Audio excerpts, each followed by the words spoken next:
दोस्तों, अभी तक डाटा सेंटर सिर्फ ज़मीन पर ही होते थे, पर अब और नहीं, क्योंकि टेक जायंट माइक्रोसॉफ्ट ने डाटा सेंटर को समुद्र में भी स्थापित करने का सफल परीक्षण कर लिया है। 2014 से ही माइक्रोसॉफ्ट इस प्रोजेक्ट के लिए काम कर रहा था और इसी हफ्ते 2020 में उन्होंने इसका सफल परीक्षण समाप्त किया। दोस्तों, डाटा सेंटर को समुद्र में स्थापित करने का ये कॉन्सेप्ट जो है 2014 में माइक्रोसॉफ्ट के इंटरनल मीटिंग थिंक वीक में आया था।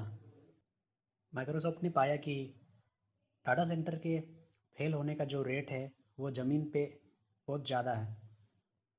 डाटा सेंटर के फेल होने के कई तरीके हो सकते हैं, जैसे डाटा सेंटर के डिफरेंट हार्डवेयर प्रोडक्ट होते हैं, उनमें ऑक्सीजन या नमी की वजह से जंग लगना या फिर टेम्परेचर का अचानक बढ़ जाना।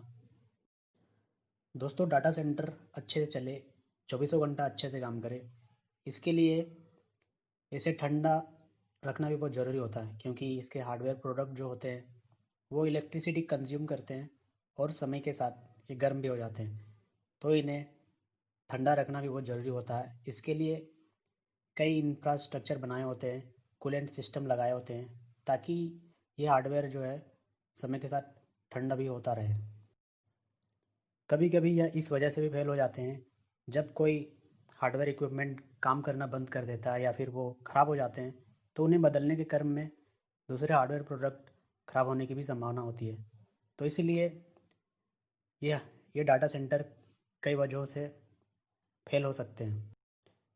इसलिए डाटा सेंटर को जो है अब समुद्र पे भी स्थापित करने के लिए माइक्रोसॉफ्ट काम कर रहा है। इस प्रोजेक्ट को नेटिक नाम दिया गया है और इसके जो प्रोजेक्ट मैनेजर है बेन कटलर, उन्होंने कहा कि समुद्र पे डाटा सेंटर का स्थापन करने से बहुत फ़ायदा हो सकता है।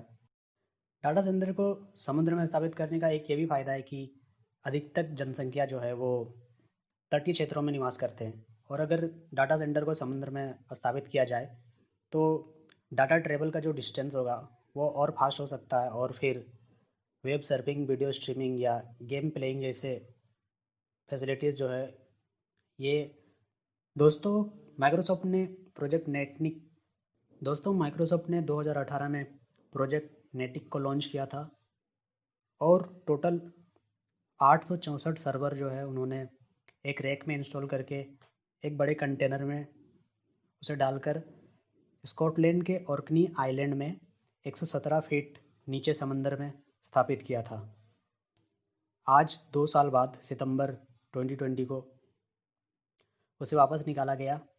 2 साल तक उसकी परफॉर्मेंस मॉनिटरिंग और रिलायबिलिटी टेस्ट की गई, तो पाया गया कि यह बहुत अच्छे से काम कर रही थी।